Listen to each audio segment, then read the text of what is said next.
are now listening to the Thanks for Trying podcast, episode 19, hosted by myself, the last Skeptik, as always, featuring special guests Dane Baptiste and Daniel Taylor, fresh from starring in a TV show that he wrote himself on ITV2, Timewasters, so make sure you go watch that immediately. It's fucking incredible. This podcast is sponsored by my brand new album, This Is Where It Gets Good, which is out right now on Spotify, iTunes, Amazon, all that good shit. Make sure you go stream it, buy it, do whatever.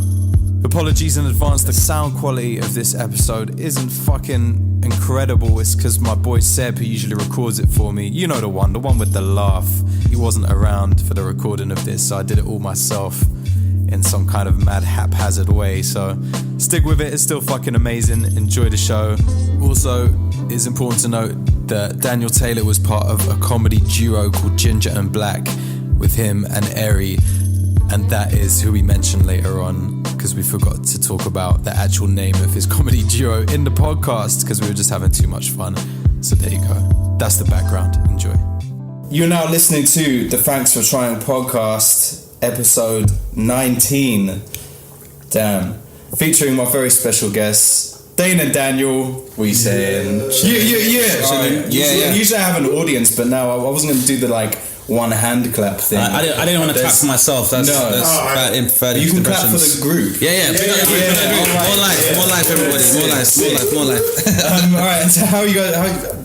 Damn, I haven't met you before, Dane, and I haven't seen you in fucking ages, Daniel. So there's a lot to catch up on. Let's just start. Let's start at the very top. Or I know that Dane wanted to talk to you about as well. I want to chat to you about Timewasters, man. Yeah, it's fucking exciting. So exciting, man. Timewasters is one of these things where you just spend. I guess myself personally, it's like you spend your life with this idea, and you think, I hope someone does something like this, or you want to see something like that, and then it happens, man. And it's one of those things where it's you have it in informal chats and conversations about this whole idea, and it's just always been a great premise for a great joke. To say to someone to make it into something, take that concept is it's hugely inspiring. Inspiring. Yeah, it's been nice.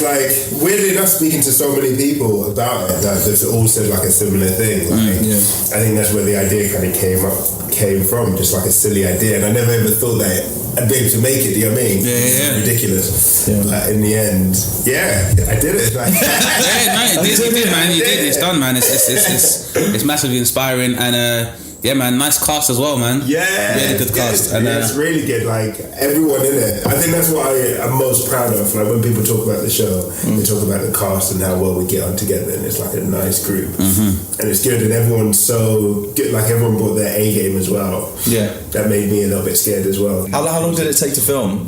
It took 6 weeks. Well, no, we did a pilot, which is episode 1, and then we did. Then we filmed another 5 up in Liverpool, and it was good fun. It was one of the most fun jobs I've ever done. I think everyone was just quite enthusiastic about it, and I think that shows on screen, which is good. No, definitely, yeah. I have very limited acting experience, but it's nice. It's nice when you get involved in a project where like you said. It's almost kind of relaxed to know that you could potentially be the weak link. I was like the idea that everyone's bringing their A game and stuff, and it's always good. And I think when you do have a good idea, it's reflected. You see, even the crew. Yeah, I mean everyone. There were so many crew members that. It was their first job. Oh, cool. And other people would say to them, don't get too excited because this is not how all jobs are. People can tell when they're working on something that's come from the heart, you know what I mean? And if you've made it and it's something that you've always wanted to do, and you've cast people that you really respect, then everyone's going to be able to tell that no one's there because they don't want to be there because it's a check. You know what I mean? They're there because they actually really want to be there. I think especially it's always it's a nice space where because I imagine a lot of people that get involved, even from the crew side, they have creative aspirations, and a lot of time, once you start getting involved in the industry, you have to kind of manage those. So if you get involved, especially with something that's a new and a novel concept, and then you get to see other people are just excited about creating something very new, it's probably rare you get to enjoy it. Just seeing the response from people as well, and just that similar thing of like people just excited to see black people on screen. Yeah, exactly. Every time I go to my barber, so to the barber this morning, people were just excited. They're like, bruv! How did you do it?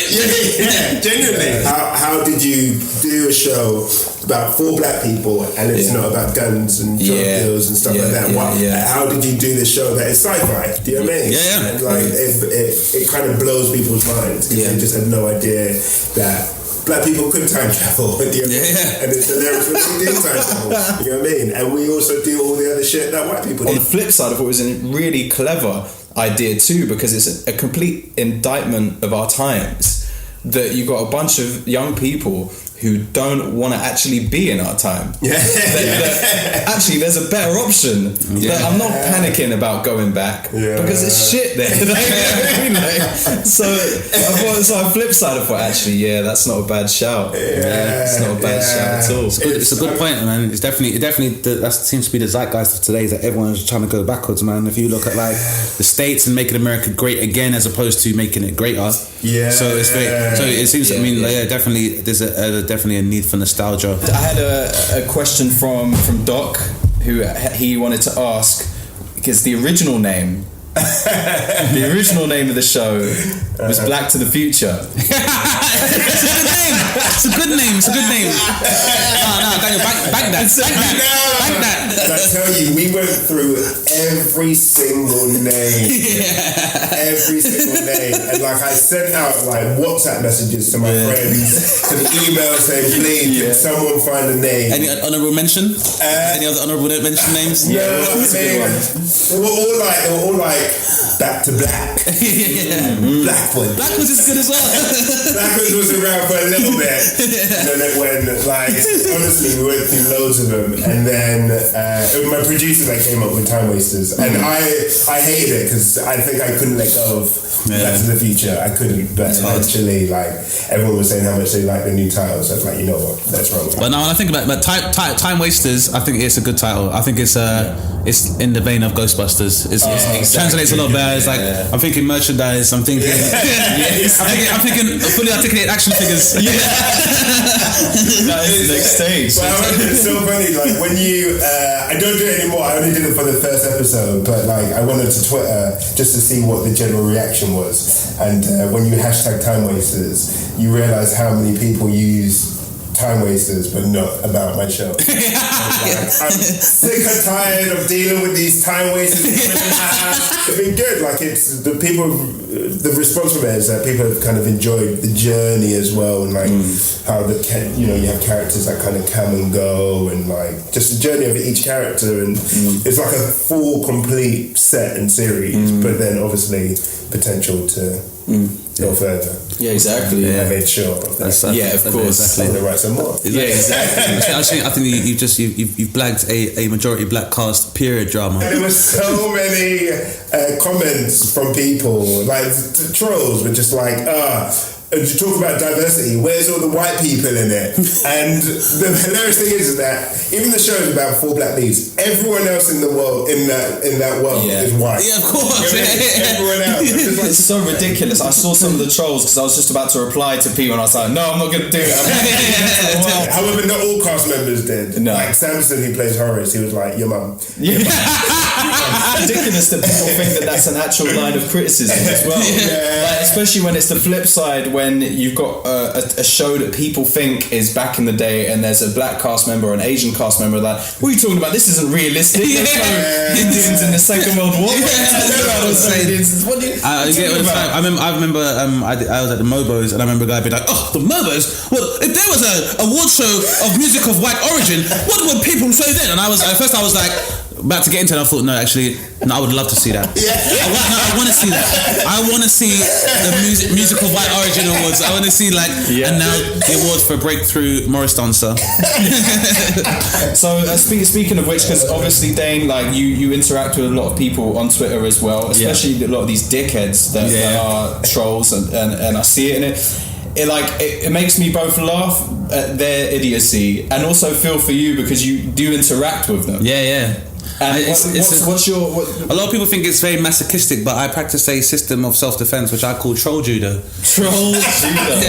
And basically involves me engaging with these trolls using takedowns and blocks. So it's like blocks with any kind of system, and it's just a lot of time I just feel like there is just a very culture, especially among trolls, whereby they say stuff like this or they speak on this vitriolic stuff, and normally they pick their targets, whether it's like you might be like a young female creative in the spotlight and they'll attack there, or it's usually some racist trope. And for me, it's like I'm aware that you can't necessarily win with you won't win with these trolls, but I just want to engage the fact that you are somebody, because I know the mentality. Because the thing about trollism is that is an acute condition that everyone can kind of end up kind of succumbing to. So even though you consider like a rational person, if you scroll down just a timeline of comments yourself, just the ignorance you see can cause you to become resentful of humanity. Just by, if you go on a YouTube clip, you start thinking, people are idiots, like fucking, and you can feel yourself beginning to change yourself. So anyone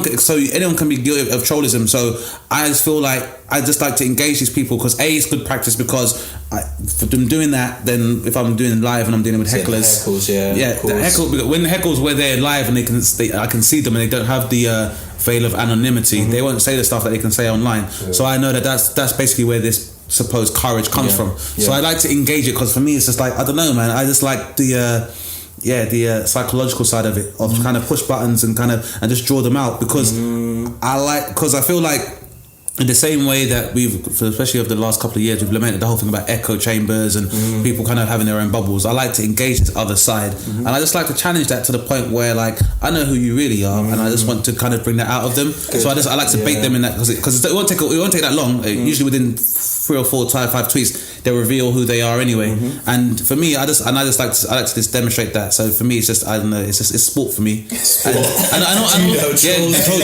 And also because, like, I just like the idea that it's just, I will always just remind them that this is what you're doing because you're afraid to be yourself. And I know there's a lot of people there who, like, I just can't engage trolls because they are so vitriolic and the things they say are so bad, but I'm like, I'm not afraid, and I will remind these people all the time that in this exchange, while you feel you may have said something to me, we both know you're a coward. And I'll always continue to be like, who are you then? What's your name? Because my name is on Twitter, so I'm not hiding who I am, and I'm in the public eye. So when you're challenging me, I know you're a coward. So that's what it is, man. I've just grown up on too many fucking comic books. And That's great. So I'm like Batman. It's like, I know that. I'm not saying I'm Batman, but you know, I had this obsession to, like, I know that most people, like, it's not worth engaging these people, but I'm like, I'm prepared to go in the dirt. And I'll find these trolls. Someone has to. Like, I think so. Yeah, someone has to. But it generally is for a large part of it. For me, it's sport. But I just think it's just to engage these people, because, you know, on both, like, because now we have a point where we've, like, people feel that the liberal narrative has become so myopic, and it's like that it doesn't entertain anything else. And now liberalism is now just a question of just suppressing anything that doesn't agree with that voice. Now, for me, I feel like the word liberal has kind of been perverted to push this. I was going to say that because I don't even understand what it even means anymore. Exactly. I studied sociology, and I always thought, maybe I'm a liberal, but I'm a liberal person. I think that. But I'm like, now people call themselves liberals, and I'm like, that isn't me. That's not me. Yeah. So some people. So I guess that. So even that, I suppose, that narrative, and in the same way, like, you know, argue most ideologies like feminism have kind of been hijacked to an extent where people can just it's very hard for you to explain an ideology in the space of 140 characters anyway. So the fact that everyone endeavours to do so is already kind of counterproductive. But we have like 280 now. Now we've got 280, So now we can, exactly. And then what's happened as a result of that is that now, supposedly, that's given credence to this rise of what we call alt-right, where they're like, because liberals have become so myopic and they push their agenda so hard that being conservative or right wing and then alt-right is considered punk. But to me, it's not punk. You're just ignorant. It's not. And they're always lamenting that political correctness. But for me, it's like, then why call yourself the alt-right then? Because the alternative to right is left, so you can't be alt-right. So for me, how can you complain about political correctness? The new thing now for, like, a lot of trolls is that they don't want to be called racists when they are racist. And I've had a back and forth with a guy who's like, you're being racist, you're making generalizations about white people, but that's the point. Like, if you don't see the irony of that, you're like, well, how can you make generalizations? That's the cornerstone of, and this is a guy that's following Katie Hopkins and he's following Nigel Farage, but then So I feel like a lot of the time there's a lot of people in public eye who don't really have the facility to challenge these kind of people.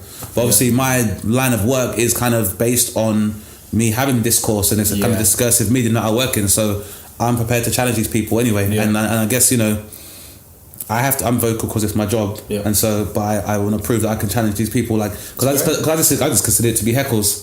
So for me, it's just heckle, it's me practicing heckle put down. So literally, it's just sparring, and and my manager, she's been like, just stop doing this. Stop doing it. I can imagine.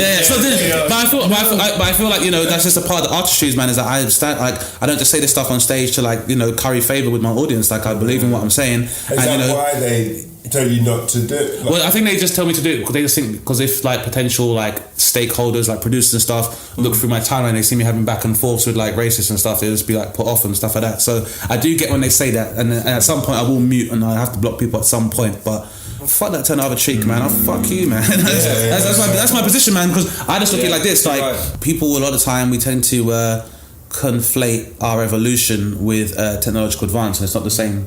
Like, human beings are still human beings, and and you know, and things like Twitter go to show you now that when we used to watch, like, you know, historical depictions of people being in stocks or people being hung or public executions, and you think, what kind of barbarian would go and watch someone get hung that you don't know? Well, now the proof is now in the trolls, and that we've not really evolved that much now, that people now will come and they'll cry out, and, you know, they'll see the deplorable acts taking place on, you know, on the news, because that's a lot of the time some social networks are people's hubs for news now. And now you see these people who are like, you know, they're either attention seeking, or like, you know, they're trying to, or like, you know, people like Katie Hopkins who exist as voice pieces, and they're like, it's almost like it's like morality porn, and she realizes that there's a business model from saying this stuff, because the Tut Brigade will be like, oh, I can't believe she said that, but then they'll be like, well, someone had to say it.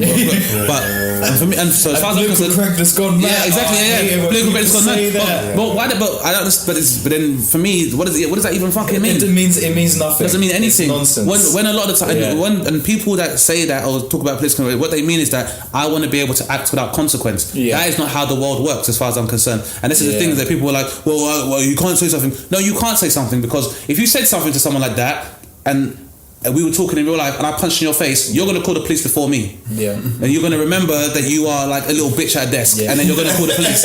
and for me, that's all it is that what I'm doing by engaging on social networks is really saying that, you know, if we remove this veil of social networks and you being able to hide behind digital anonymity, there is no way you'd say stuff like this in real life. And I always, and what I try to remind people on stage and stuff as well is that, even because this stuff can affect, especially people who don't have a certain level of resilience, this affects them, and it's going to affect people. And, you know, this is this kind of like narrative that contributes to people's body dysmorphia, or, you know, giving people a complex. But historically, if you read something like that, you were taking a shit in a public toilet and you saw a swastika on the wall, you'd be like, who sits down surrounded by other people's fecal matter to write that down? Like, who's got time to do that shit? Or like, when you're in school and you're at a desk and you see someone's written something, you're like, well, obviously you failed, because that's you got time to do this. And I make a point sometimes where people are like, blah, blah, blah. It's like, why aren't you at work? It's like, it's 3 o'clock, it's like 2 o'clock in the afternoon.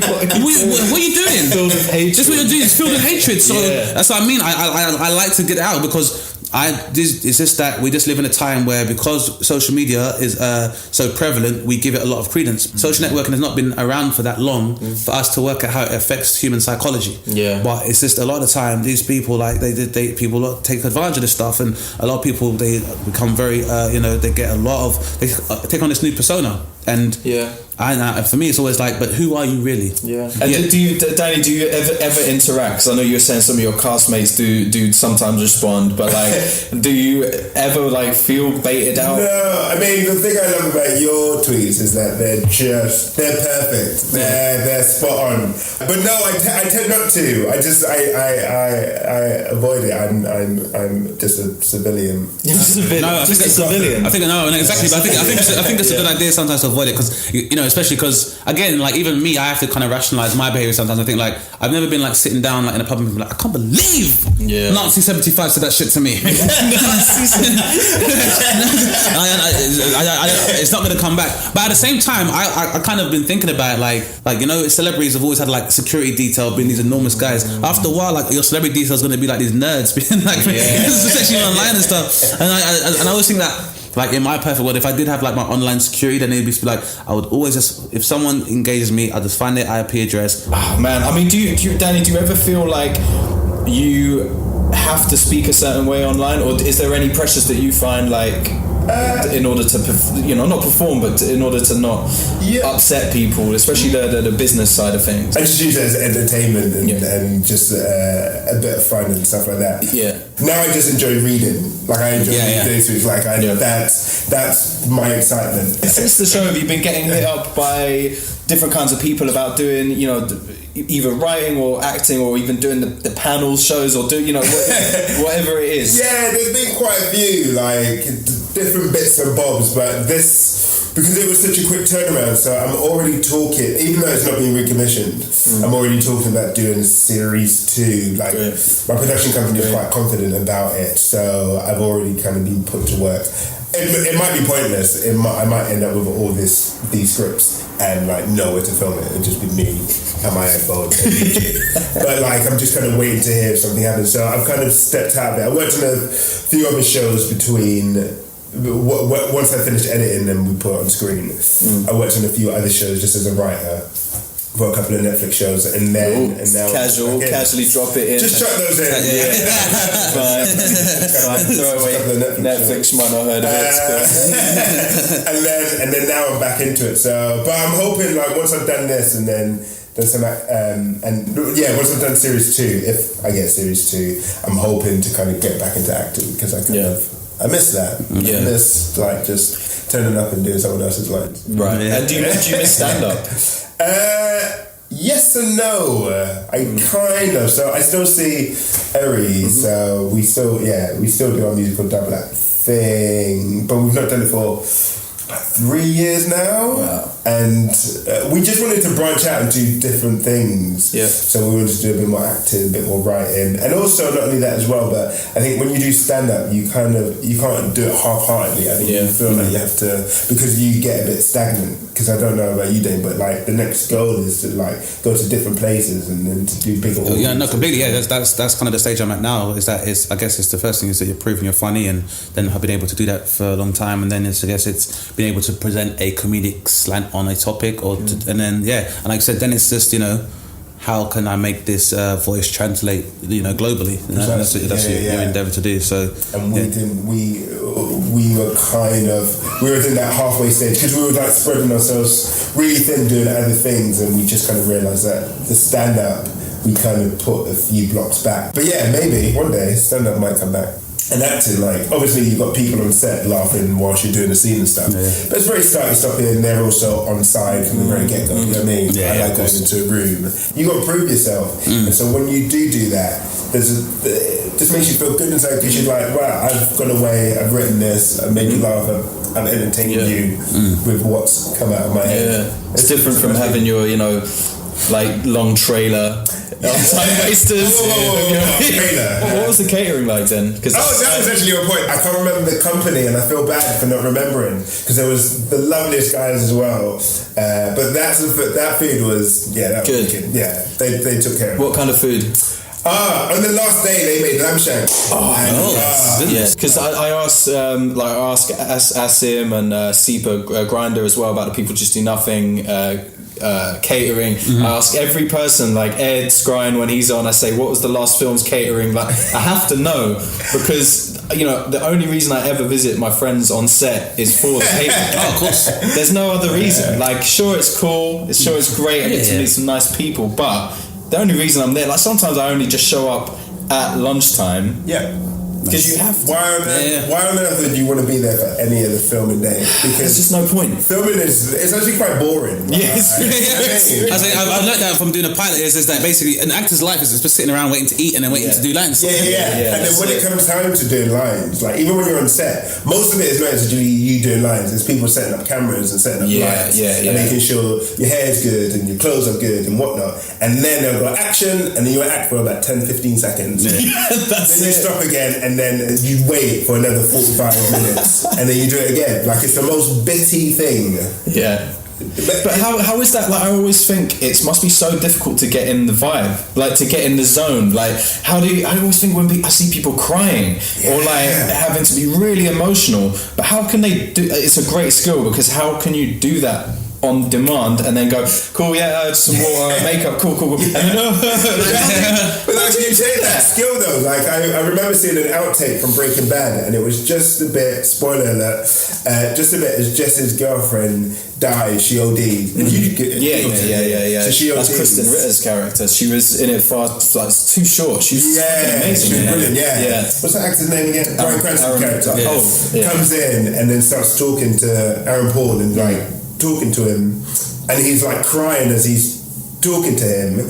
And then he fucks up a line, and then he just like, oh shit, sorry, that's not the line, is it? Sorry, let's go again, and go straight into it and starts bawling again. That's crazy. Like, how, like for me, like as a comedy actor, it's fine because you piss about until someone says action, and then you just piss about, but with the lines that are on paper. Exactly. And then they cut, and then you piss about. So it's relatively, it's not too difficult, and that's why it's odd because when you actually think about filming, it seems like a very shit process. But because if you're enjoying the times in between and doing the stuff on set is also quite fun as well. But how people do dramas and are bawling on set, like Olivia Colman, everything she's in, she's always bawling. I don't know how she gets through doing it, but she's an incredible actress because she does it, and she's always on point. And and when I've heard stories about her off set, like apparently she doesn't really learn her lines. She just kind of roughly knows them and then gets on set. And then she's just so talented that she can just go bam.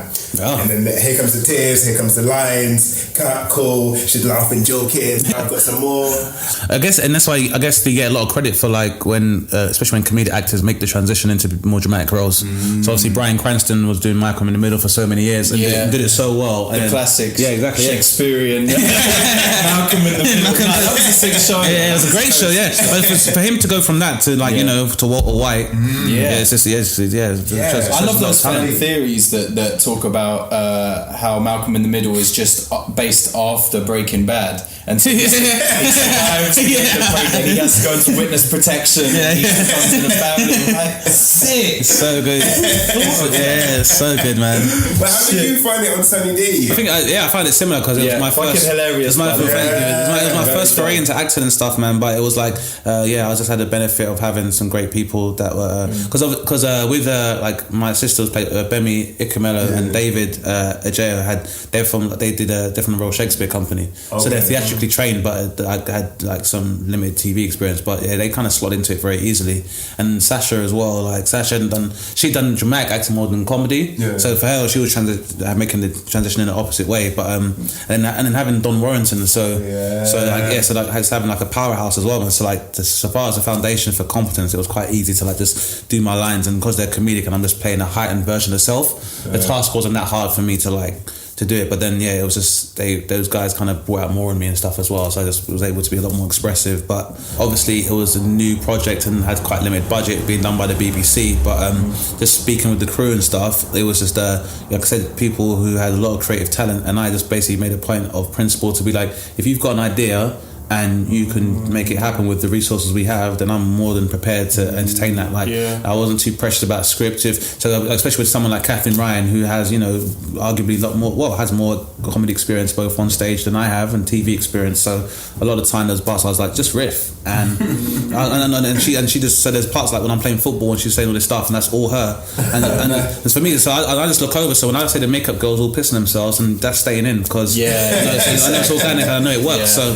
it's TV on your agenda, like for to return to it, to do something else? Do you know what? Like, I think it would have been initially, but I feel like now, where like obviously I guess I'm following the formula of having, if you're having like 6 times 30 episodes or like 4 times 30, I did 4 or 6 times 22-minute episodes. Like I kind of tried to push this in Sunny D's and it was a bit more difficult, but like I wouldn't want to be restricted to like that kind of paradigm for making a sitcom. So even if I did like a piece that was like maybe 40 minutes long, dealing with a particular topic, and it was like, in the same way that you can do an EP or you can do like a mixtape, and it can vary in length. It doesn't always have to be like an LP. So especially now we're seeing where you've seen the rise of like Instagram comics, and obviously Michael Dapper is pretty much global now. Like I'm here, I was in Australia and people are saying stuff like 2 + 2's and that's what I mean, and people do, and it's like adults saying like quick maths and stuff, and kids love this shit, and so it's just for me it's now the most streamed UK rapper. He's the most popular UK rapper.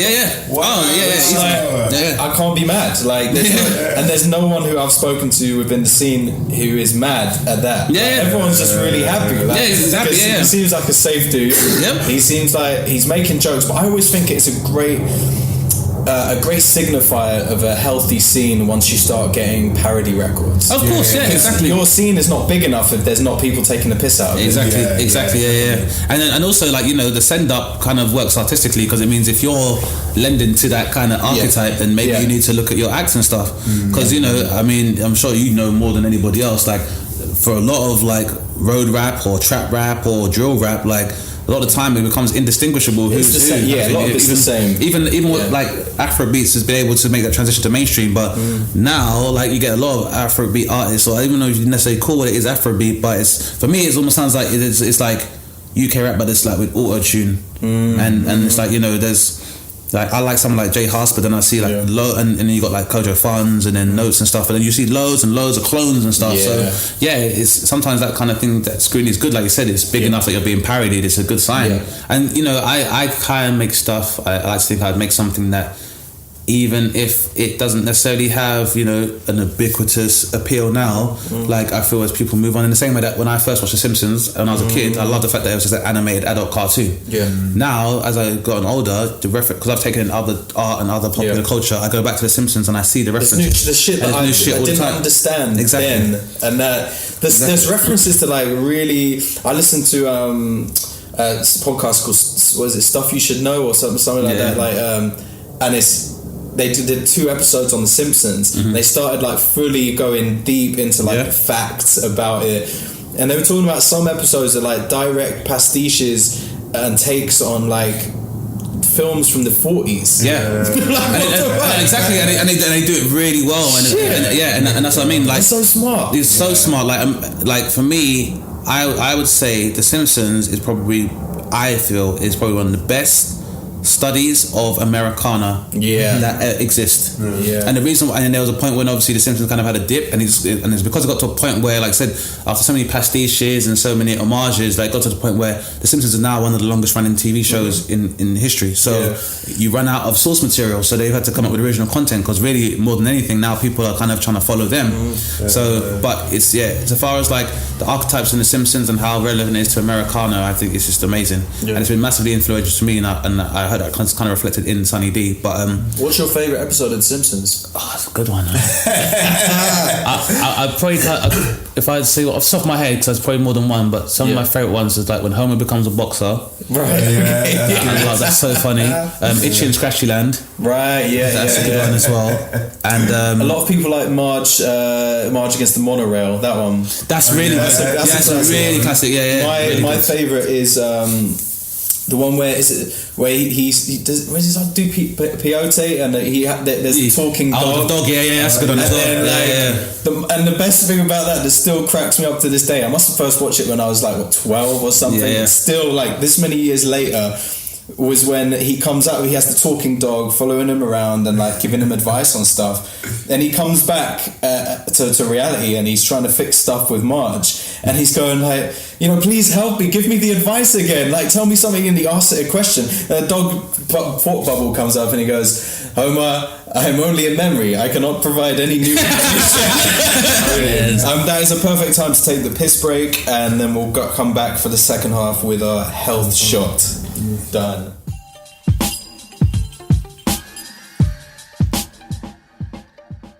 Welcome back to part 2 of the Thanks for Trying podcast, episode 19, and we've had the piss break, and now it's the tradition. But as it's a daytime, we won't be doing a boozy shot as usual. So I've made a really healthy shot filled with lemon, ginger, turmeric, cayenne pepper. And someone told me recently that in order to activate turmeric for all the health goodness, you have to put black pepper in it. So I put a bit of black pepper in it as well. And I like the irony that I'm talking about a health shot whilst smoking at the same time. That's so funny. It cancels each other out. Balance. Let's all take this health shot. Cheers. Thank you very much. Cheers. Tastes pretty damn good. Does anyone want to re-up? Okay. But it's got a kick. Yeah, I like that. It'll be good for my cold as well. So I filtered out all the gunk, like all the the ginger nonsense. I see. Yeah. Because I've had that before. I've done this daytime one. We've all had a shot, and everyone's there just picking shit up. It's nice. It's all like now it's just afternoon tea. Yeah, cheers. Very civilized. So we touched on a little bit about panel shows earlier, but you've done them before, of course. I've done a few, yeah. And how do you find them? Like, what's your experience of them? They've been good, man. The first one I did was Sweat the Small Stuff, and I was on with Russell Kane, Ramesh Ranganathan was on, and then we had which was so it was super fun. And then I had Melvin O'Doom and Rochelle from the Saturdays, and it was fun, man. And it's just learning a new type of comedy timing, where normally I guess people are just waiting for the punchline, and it's more of it's more one directional, but here it's learning to just bounce off other people and just kind of just manage your timing really. And then once you learn that, it's pretty fun to do and stuff. And I've done them with done 8 out of 10 cats with like Jimmy Carr and stuff as well. So what was your experience of 8 out of 10 cats? Or what's that like? Yeah, it was fun, man. It's a bit more prep because it's a lot more topical and there's a lot more focus on it being topical.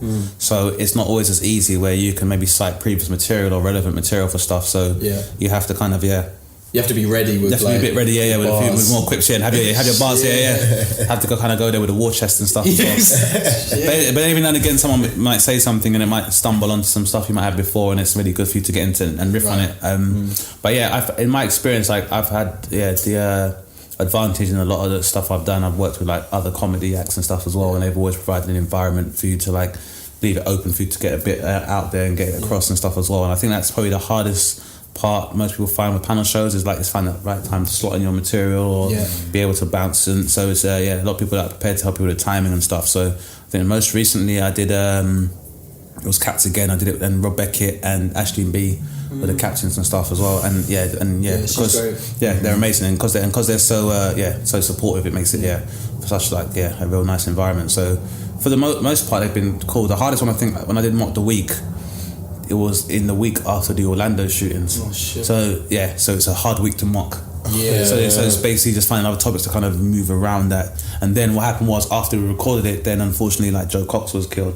I say killed, I should say assassinated because so it's a terrorist, so political assassination of which we don't really hear much about. No, exactly. It's so weird that we don't hear anything about that. And for me again, it's like I remember speaking in my second Edinburgh show, talking about the fact that how often do you see like a white working class woman or a girl being elevated for something positive? Not now. We have a time where you've got your Love Islands, and you've almost got like your kind of reality circuit where it's like your Love Island or your Ex on the beach, and then your whichever shore or whichever region it is, and it's always kind of the same kind of trope. Whereas this is somebody that was championing women's rights, to someone that was championing like immigrant rights and stuff, and working class rights, and she was assassinated. And it took for her assassination for us to kind of really be aware of her. And she was championing the working class, and in the north as well, where there's a really large divide both politically and economically, and it was just maps. We only found out about it then, but it meant that they had to postpone that particular episode.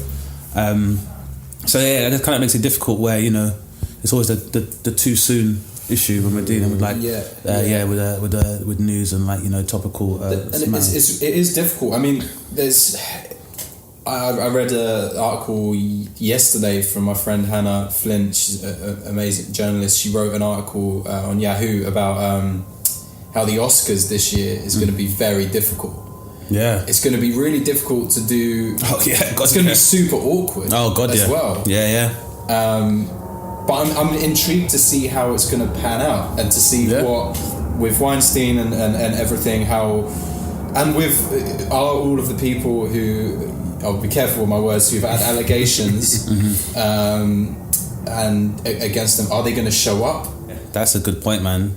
I think, in general, like these award shows are going to be coming under a lot more scrutiny than they have been. So, and we all thought Oscar So White was the issue. I think it's a really important time for men assessing, for men questioning. And they should. It's great. And I think it's great for myself personally. Like, I've definitely exhibited male privilege, and sometimes when you're exhibiting privilege, it doesn't come from a place where you're, apathetic to a cause, but it's like my whole thing was, well, I would never disrespect women because I work with them every day, so why would anybody presume to do that? And then when I started doing comedy, then I realized that there was this real, undercurrent of massive misogyny in comedy, and I wasn't really that aware of it, especially because from the outside, when I used to watch comedy, if I watched French and Saunders, or I was watching Queen Latifah and Living Single in the States, or and I was seeing a female comic, as I was not even aware there was a gender distinction with comics, even the feminine denomination of saying comedienne,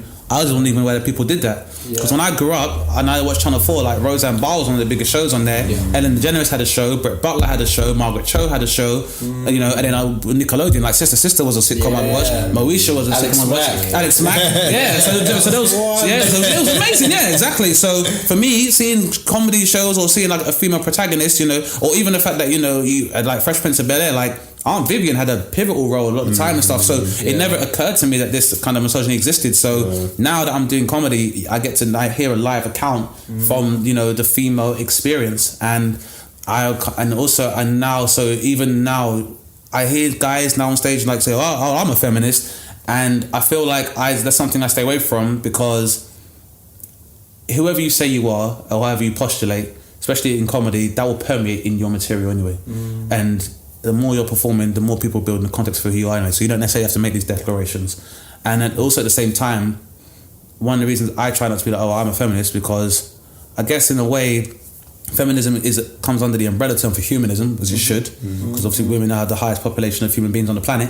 And also it's I don't want to be that's what I explained. So I remember when Malcolm X was saying that if you're not a black person and you support these things, it's good to do that, but what's more important is that you don't need to convince us. It's the circles that you may come from which are more reticent to that you need to address. So in the same way, for me, it's there's no point in me saying to women, I stand with you, blah blah. They can do that themselves. It's more important for me to disseminate this viewpoint to other men.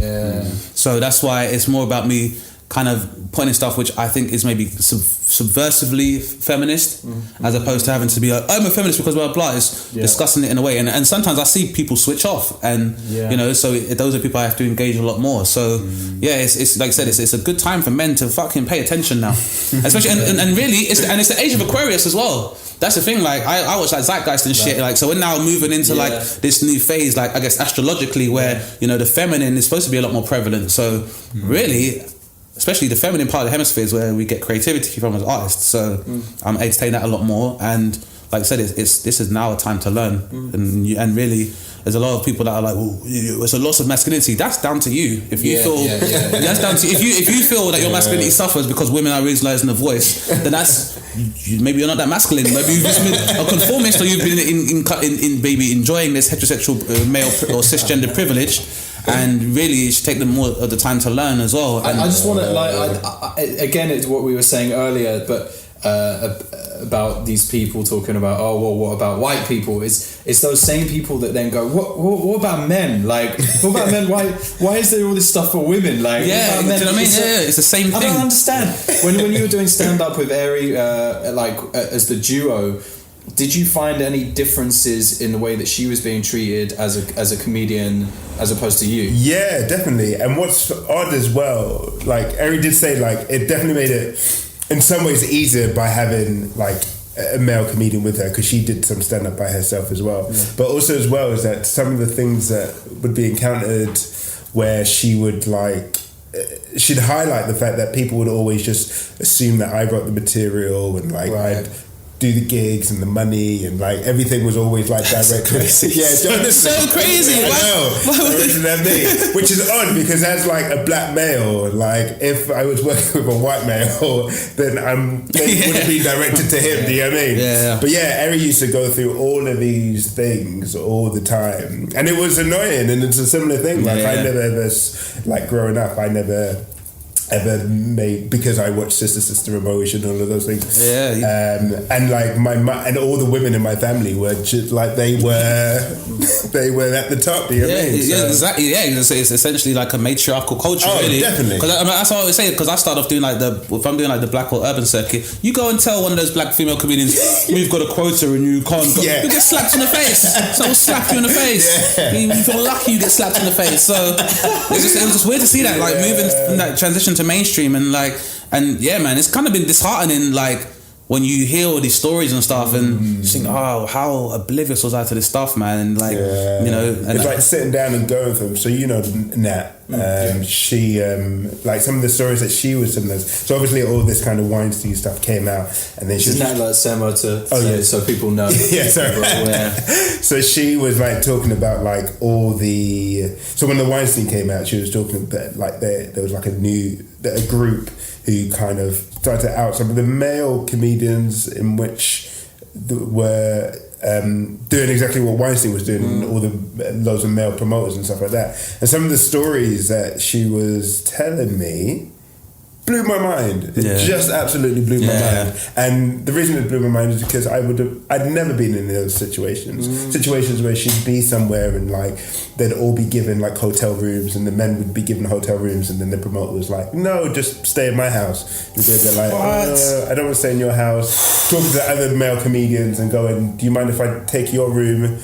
Typical male comedian going, oh no, well, I shouldn't say typical, but not actually reading the situation and going, oh no, I don't want to stay in his house. I want a room for myself. It's fine, you stay there. Not quite getting the hint that she's trying to make us like I'm a woman. Which is dumb that they wouldn't pick up on it. And for me, this is again an annoying thing, especially about comedy, is that where the meritocracy is supposed to come from how keen our observations are. So more than anybody else, we're supposed to see this shit.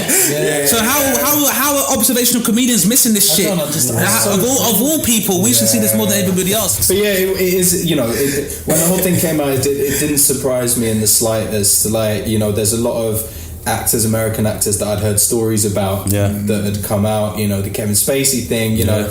If you're in the circuit of either music, TV, film, comedy, you've heard stories about Kevin Spacey, and you know. But then again, people never got listened to when they heard these stories about him or anyone else, you know. And that's why it's so good that it's reached a tipping point that people are actually listening about it now, which is fucking incredible. But you know what you said, Danny, about the, you know, Nat coming out and saying and other comedians coming out is, you know, I wasn't aware of that. I hadn't even seen that. So that's, you know. I mean, it can only be a good thing. You know what I mean?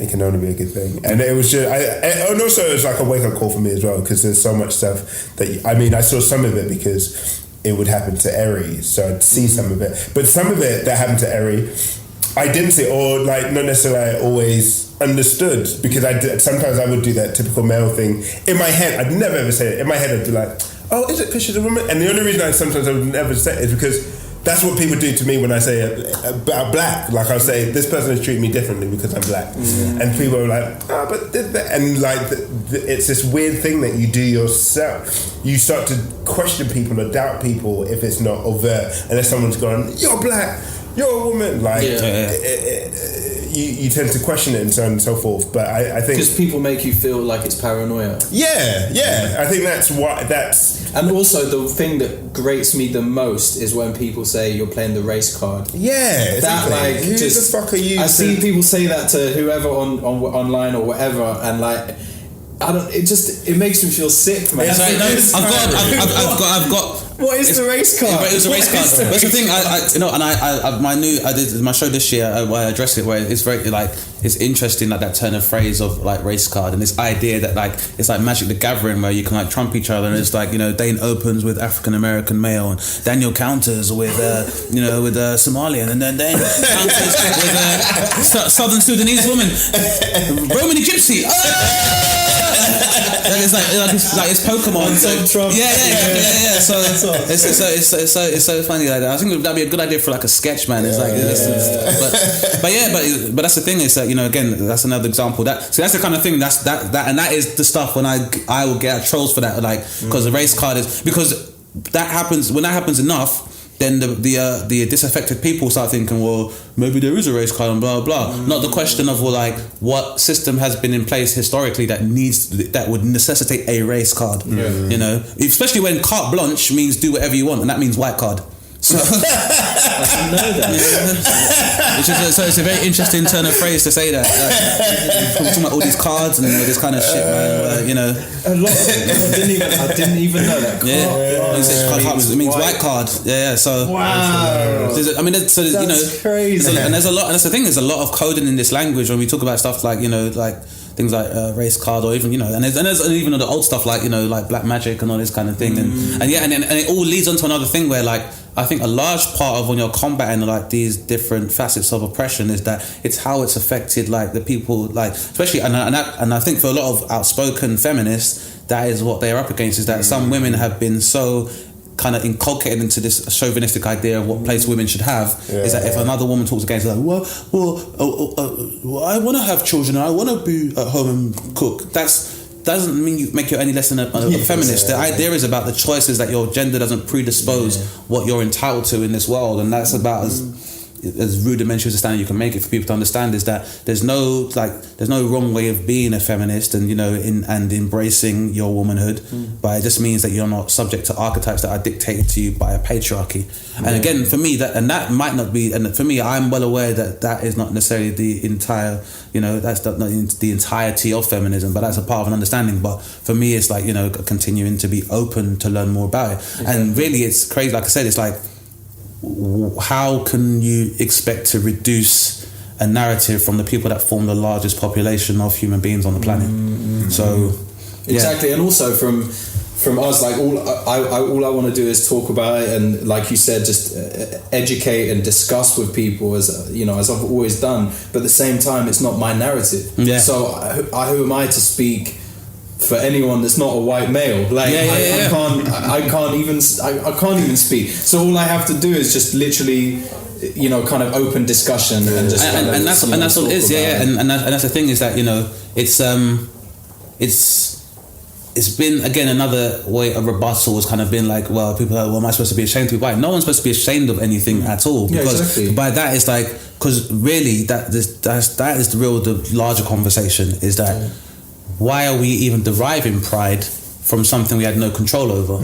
So, I mean, in a way that it's like when someone's like, why do we need to have a female-only comedy competition? Well, so we need a Black History. Yeah, we need a Black History. Why do we need one? But there's a reason why we need that. Obviously, everyone knows there's a reason why you need that, because it's something that's been obscured from from human history. So we understand why. So for me, I'm not trying to evoke any feelings of shame and stuff, because I feel when I watch a comedian like Bill Burr, you know, this shame, trying to bring shame of being a white man can go. And for me, I don't feel offended when he talks about that, because I'm getting a real human perspective from someone that's, you know, being pensive, and he's actually, you know, he's pondering his existence as a white man, and that's fine. And for me, that is a lot more constructive. And even in some places where he's like, well, you know, when guys like, well, if I was you, I could be fly doing this and that. He's like, it's not as easy as you make out, but that is genuine, and I appreciate it a lot more than someone who's oblivious and like, I don't know what everyone's talking about. So I find the obliviousness almost more offensive, especially in the medium of like creativity, than people that might discuss stuff which may be considered slightly offensive, or because I prefer someone to working through it, and they're working through their moves, and they're trying to rationalize and understand something, and they're actually maybe expressing their own failings, their own flaws, and understanding kind of racial politics. And I appreciate a lot more than people that just act like the conversation doesn't exist, or, you know, I don't see colour and blah blah blah. Well, then, how the fuck are you an observational comedian? Because that's the first thing you can see about people. How important, Danny, was it to put this into the writing for Timewasters? Because, you know, you had a lot. You know, there was. You dealt with the topic very subtly in places, and also not so subtly in others. But, like, you know, how important was this to kind of like get it into the writing? So I wouldn't say it was necessarily important, but I had great fun in putting it in there and playing with those things and having people gasp and shock and like question things and see how society works when it comes to race, because it's very rarely represented on screen, but from like a black perspective, which was quite nice. I like the fact that we were black characters getting into this white world and we get to see it through our eyes. eyes. Yeah. Because you never get to see that. You always get to see when black characters come into a world, you see it through white eyes. Yeah. And how it affects all these white people. So it was just quite fun to kind of play around with and have a mess about. And I think people have appreciated it. Yeah, for just having a different perspective, and I think the perspective thing is the biggest part. Is that you're dealing with archetypes that are very different to the conventional, black archetype, and that can only be more useful. And I think a lot of time people definitely underestimate how much media is involved in shaping, the perspective of black people, especially where the diaspora really based in Western Europe maybe, and then in the Americas. For people outside of that, if people live in like Australasia or in Asia and stuff, then they form their perspective of black people based on media and what they see, because they're not interacting with them on a regular basis. So if that is quite negative, then it means the outlook in the world is going to be affected by that as well. And obviously hip hop has largely been one of the biggest kind of phenomena to show the black experience. But if that becomes skewed, then it can be quite worrying if people aren't, because a lot of the time people don't necessarily proactively go and search for alternate sources or for alternate mouthpieces so far as the experience. So there's only so much you can do so far as TV. So the more varied you can show, the better. So and the same thing with Sunny D as well, is that there didn't need to be there's certain trigger words and certain situations where there aren't going to be any chicken references here, or there aren't going to be any roadman references here. Number one, because it's not my experience, and also because I feel like it's massively fucking saturated. We're not deprived of seeing that facet of the black experience in the UK. So I definitely want to do something different as well. And also I'm in my 30s, man. I don't want to pretend to be a child and be a fucking roadman, because I'm an adult and I've seen plenty of white comedians do that. Middle class, upper class white comedians, that it kills me, man. I won't name names, but there's a lot of them, and they, I hope that the next wave of people getting called out is them for classism, and appropriation to an extent, or misappropriation, and I think it will happen, and it's a big part of net neutrality, is that so many other voices can kind of be involved. And what happens, unfortunately, I was reading this story about Logan Sama today. Yeah, I saw that. Where sometimes it's familiarity breeds contempt. Yeah. And if you're around a certain situation, some people do feel like they can contribute to that narrative, and you should never kind of make that mistake and think because you're around certain people that you can talk the way they do, because it's not the same situation for you. All right, well, I think that's got to the end of the Thanks for Trying podcast, episode 19. Unless you want to add anything, do you want to promo anything? You're writing season 2, and you're touring. So let's start with the touring first. The tour of my show Gold, Oil and Drugs, or God, starts in 2018. So look out for dates on danebaptiste.co.uk. Currently have a Netflix special live at the BBC, so check out live at the BBC and watch that as well. How have I not seen that? Because it's under live at the BBC. So if you search live at the BBC comedy, you'll find my episode there as well. So check that out. Sick. Okay. Very cool. And then check out Sunny D, which should be online by now. And Timewasters season 2 being written. I'm writing it. If it's going to be on TV is another question. Petition your TV station. Yeah. Keep watching it on the ITV player. And then send abuse at ITV2. Any stand-up things coming up that is there anything? No. So this is pretty much my life now. Focus. So I literally, Big Talk, they literally have a dungeon that I write in, so I go into the dungeon and just hide away for several months. Or in a Netflix dungeon. They're not dungeons, those are palaces.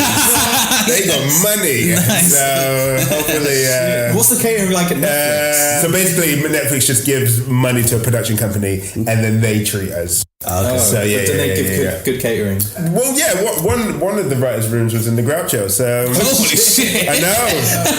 That's how they roll. That's how they roll. Holy shit! All right, so make sure you go watch Timewasters right now. Thank you so much, Dane and Dan. Thank you. All right. You have been listening to the Thanks for Trying podcast, episode 19. Thank you to the special guests Dane Baptiste and Daniel Taylor. Make sure you go watch Timewasters. It's on the ITV2 player right now. Make sure you go catch Dane on tour next year. It's going to be fucking sick. and go watch his Netflix special, which I didn't even know existed until this show, so I'm gonna go watch it right now. And make sure you go stream and download my brand new album, This Is Where It Gets Good, which is out now. Thank you once again for the continued downloads. I'll see you lot in December. Big up.